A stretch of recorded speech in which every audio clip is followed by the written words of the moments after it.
Ang pagtitipong ito ay simbolo ng pagtanggap natin sa praktikal na mundo, isang mahalaga at bagong yugto.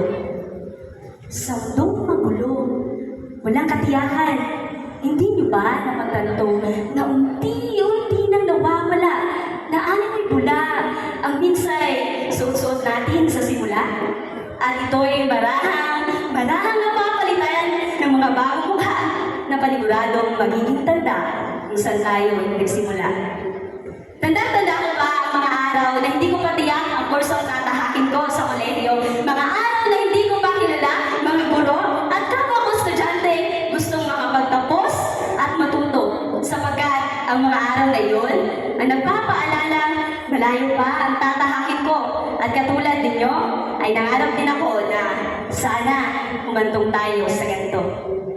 Naaalala niyo pa ba ang mga araw na sabik natin makita ang isa't isa? Mga araw na marami pa tayong bitbit na allowance galing kina mama, papa, ate at kuya.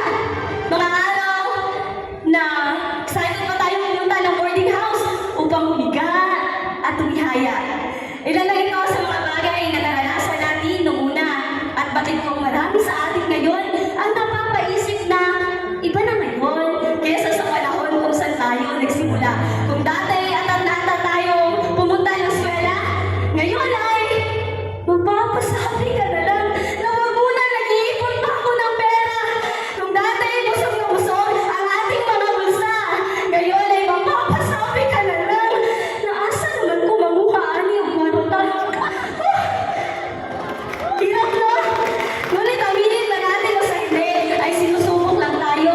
Kaya huwag sana natin tuldukan ang mga sana natin dito sa mundo. Sapagkat batid ko hindi man lahat. Ngunit ilan sa mga ito ay paniguradong magkakatotoo. Ito pa! Naalala niyo ba ba yung mga gabi na napapapigit pa lang tayo habang nag-aaral? Yung tipong bahala na si Batman pero naku po! Si Batman tulog din pala! Yung mga gabi na naging kaibigan natin sa paggawa ng mga IMs para may presenta? Sino ba kasi sa atin dito ang hindi nakapagsabing ano sa akin ni Makuman na may nakaayaw hindahan sa humong maunlan?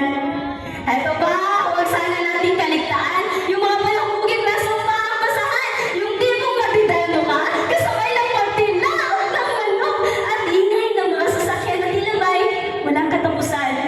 Yung tipong tayo nang bumabate ng magandang araw mga bata, tayo din ang sasagot na magandang araw din, teacher! Nakakatuwang balikan, pero hindi na natin nakalain na ang minsay iniinit lang natin ay totoo na at ilang araw na lang ay makakasama na ulit natin sila. Namula tayo sa mundong punong-puno ng sana. Sana makapagsuot ng uniforme na laging nakikita sa mga ate at kuya nakakatapos lang magsuot ng kani-kanilang mga toga, di ba? Namula tayo sa sana na magkaroon ng name tag, ang suot kong magsisimbolo ng pagiging ako sana.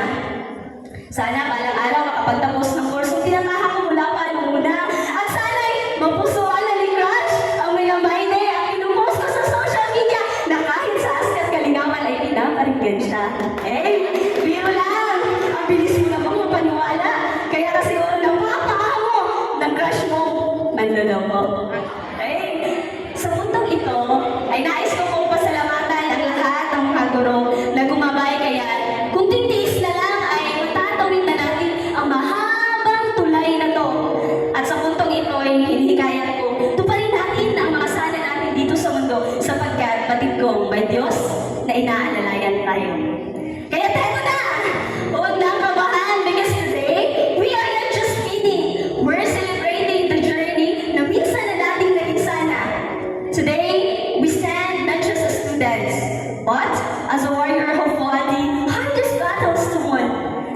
Our peace is not just a symbol, but medals of honors, trophies of courage, and markers of training. Hindi lang ito basta accessories ha, kundi badge ng pagiging survivor natin sa bawat laban.